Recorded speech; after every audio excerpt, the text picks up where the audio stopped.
प्रदेश के उत्तरी हिस्सों में ठिठुरन वाली ठंड पड़ने लगी है। कई शहरों में पारा तेजी से नीचे गिरा है। बता दें, पहाड़ों पर हो रही बर्फबारी के चलते मैदानी इलाकों में ठंड अपना असर ज्यादा दिखा रही है। दिल्ली, उत्तर प्रदेश, राजस्थान, बिहार, मध्य प्रदेश और छत्तीसगढ़ समेत कई ऐसे हिस्से जहां ठंड और कोहरे से लोगों की परेशानी बढ़ रही है। दक्षिणी के कुछ राज्य में बारिश के भी आसार हैं। मौसम विभाग के अनुसार पंजाब के कुछ हिस्सों, उत्तरी राजस्थान और हिमाचल प्रदेश में शीतलहर का असर रहेगा। वहीं ठंड से लोगों की परेशानी भी बढ़ सकती है। दिल्ली में अब कोहरे की चादर पैर पसारने लगी है। बीते कुछ दिनों से सुबह के वक्त कोहरा होने लगा है और शाम के वक्त अगले दिन तक चढ़ने तक ये कोहरा रहता है। बता दें, आज भी दिल्ली एनसीआर के अधिकांश इलाके में कोहरे का कहर दिखा है और वहीं राजधानी के कई हिस्से गहरे कोहरे की चपेट में दिखाई दे हैं। कुछ तस्वीरें भी हम आपको दिखा रहे हैं। बड़ी खबर, ठंड से बचने के लिए लोग अलाव का सहारा भी ले रहे हैं। दिल्ली एनसीआर में ठिठुरन किस तरह से बढ़ी है, कोहरा किस तरह से पैर पसार रहा है, आप इन तस्वीरों के माध्यम से देख सकते हैं।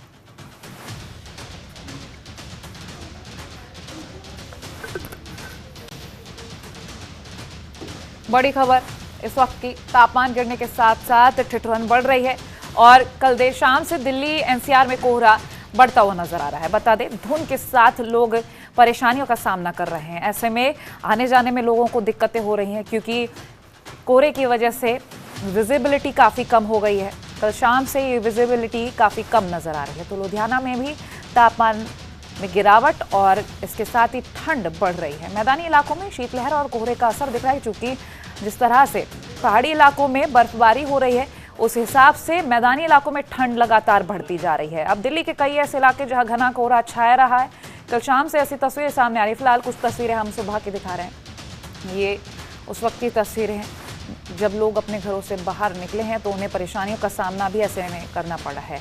लुधियाना की बात की जाए, दिल्ली एनसीआर की बात की जाए, पंजाब की बात की जाए, तो अलग अलग जगहों पर, उत्तर प्रदेश की बात की जाए तो अब ठंड लगातार बढ़ रही है। लोग ठंड से बचने के लिए अलाव का सहारा भी ले रहे हैं।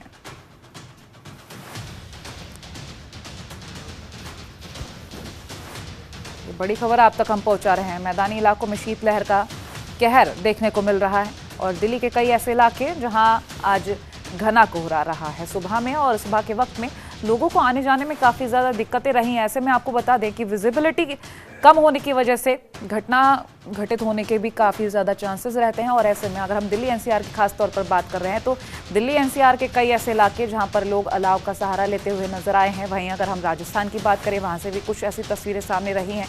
पंजाब की बात करें तो पंजाब में भी ठिठुरन बढ़ रही है।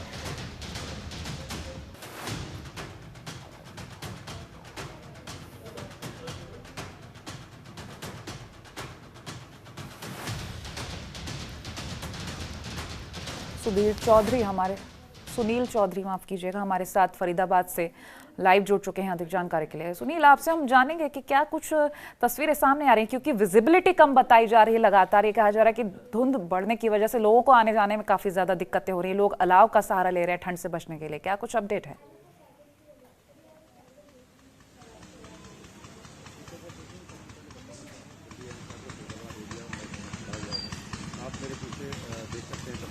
असर है वो लगातार बढ़ता जा रहा है। टेम्परेचर की बात करें तो दिन में लगभग 23 से 24 डिग्री टेम्परेचर रहता है, तो वहीं रात में जो टेम्परेचर है वो 5 से 6 डिग्री तक गिर चुका है, जिसकी वजह से लोगों को ठंड की वजह से भारी दिक्कतों का सामना करना पड़ रहा है और आने वाले समय में और ज्यादा करना पड़ सकता है।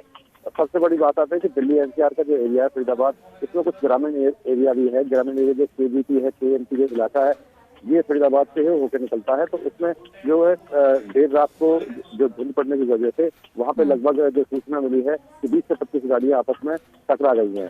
टकराने में हालांकि गाड़ियों को नुकसान हुआ है और उसमें किसी शख्स को क्या नाम कोई चोट वगैरह नहीं लगी है, लेकिन ये धुंध का ही असर कहा जा सकता है, ठंड बढ़ने का ही असर कहा जा सकता है कि जो गाड़ियां इस तरीके से टकरा रही हैं और आने वाले समय में ये स्थिति और भी भयावह हो सकती है। इसके अलावा बता दें कि सुबह सुबह जो दोनीहाल हैं, छोटे छोटे बच्चे जो स्कूल जाने के लिए तैयार होते हैं, उनको भी ठंड का असर देखना पड़ रहा है। हालांकि यहाँ पे जो सरकारी स्कूल है वो लगभग 9 बजे से सबकते हैं, लेकिन कहीं ना कहीं जो ठंड का असर है वो 9 बजे से लेकर 10 बजे तक अभी भी जो है, जो पहाड़ों पे जो बर्फबारी हुई है, जो ताजा बर्फबारी हुई है, उसका असर अब मैदानों में, मैदानी इलाके जो है वहाँ पर पहुंचना स्टार्ट हो चुका है और उसका असर देखते ही यहाँ पर सबसे बड़ी बात है ठंड बढ़ने के साथ ही बच्चों के साथ साथ बड़े को, बुजुर्गों को, सभी को इसका जो है सामना करना पड़ रहा है। और ठंड बढ़ने के साथ जो है जो बच्चे हैं और जो बुजुर्ग हैं, जो दमा से या किसी प्रकार की और जो बीमारियां हैं उनसे ग्रस्त है, तो उनके लिए और ज्यादा खतरा बन चुका है। अस्पतालों में भी जो अब मौसम जनित जो है बीमारियां हैं, और जो धीरे धीरे ठंड का सुबह ठंड और शाम को ठंड होती है, रात को ठंड होती है, दिन में गर्मी होती है, उसकी वजह से भी यहाँ पे बीमारियों का प्रकोप जो है थोड़ा सा बढ़ा है। डेंगू का और मच्छरों का प्रकोप थोड़ा सा कम हुआ है, लेकिन बाकी की बात करें तो ठंड का जो हिसाब किताब वो लगातार बढ़ता जा रहा है, और ठंड की वजह से ही अब आगे लोगों को काफी दिक्कतों का सामना करना पड़ रहा है और पड़ेगा। जी कोमल। चलिए, आप बने रहिए हमारे साथ। सुनील, अब शाह आपके पास आना चाहूंगी। दिल्ली में कैसी स्थिति, क्योंकि ऐसे में अगर हम बात कर रहे हैं, ठंड जो बढ़ रही है, लोगों के लिए जो सड़कों पर रहते हैं, फुटपाथ पर रहते हैं, उनके लिए रैन बसेरों का इंतजाम किया जाता है। क्या तस्वीरें नजर आ रही हैं? ठिठुरन जो बढ़ रही है उसको लेकर कितना प्रशासन मुस्तैद है?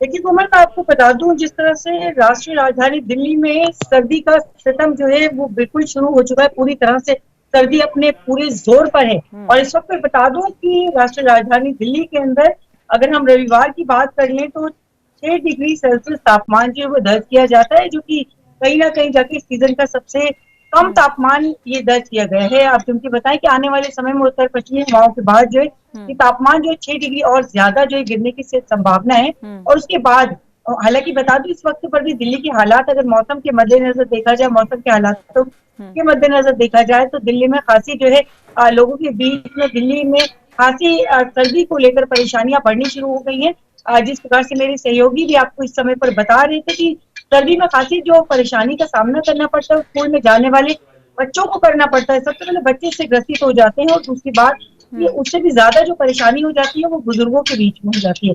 अब बुजुर्गों को चूंकि हर तरह की बीमारियां भी होती हैं, बीमारियों के चलते बुजुर्ग खासे परेशान दिखाई दे रहे हैं। दमा समा के मरीजों को जो है ज्यादा इसमें परेशानी दिखाई दे रही है। आपको बता दें कि जिस तरह से AQI 0 मैं आपको बताऊं कि आपका जो एयर पोल्यूशन लेवल होता है, इसके अंदर मैं आपको बता दूं 0 से 50 के बीच में ये एयर पोल्यूशन लेवल जो है तो अच्छा माना जाता है।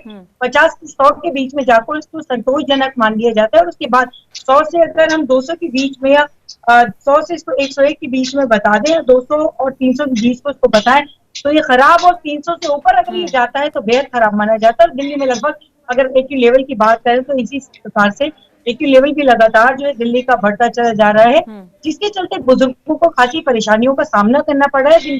रोजमर्रा की समस्याएं जो है, रोजमर्रा की कार्य, दिनचर्या के कार्य जो है वो कहीं ना कहीं प्रभावित तो हो रहे हैं, लेकिन साथ में रोज निकलने वाले लोग, ऑफिस जाने वाले लोगों को और साथ में स्कूल जाने वाले बच्चों को भी पॉल्यूशन की खासी समस्याओं का सामना करना पड़ रहा है। क्योंकि सर्दी है, सर्दी तो देखिए आनी ही है, ऐसा नहीं है कि सर्दी नहीं आनी है। उत्तर पश्चिम में लगातार जब बर्फबारी भी होती है, पहाड़ी इलाकों में बर्फबारी होती है, तो उसके बाद सर्दी का आना, उसके बाद सर्दी का बढ़ना भी निश्चित तौर पर होता है। लेकिन यहाँ जबकि दिल्ली के अंदर एयर पोल्यूशन की बात कर लें तो उसको लेकर परेशानियां कहीं ना कहीं नजर आ जाती है, जिसको लेकर स्कूल के बच्चों के साथ साथ बुजुर्ग और बड़े सभी लोगों को एक भारी परेशानी का सामना और दमा की बीमारियां से ग्रसित और साथ में अन्य साधारण जितनी भी होती है वो समस्याएं देखने के लिए मिल रही है। कोमल, चलिए, बहुत शुक्रिया ये जानकारी हमसे साझा करने के लिए अफशाह।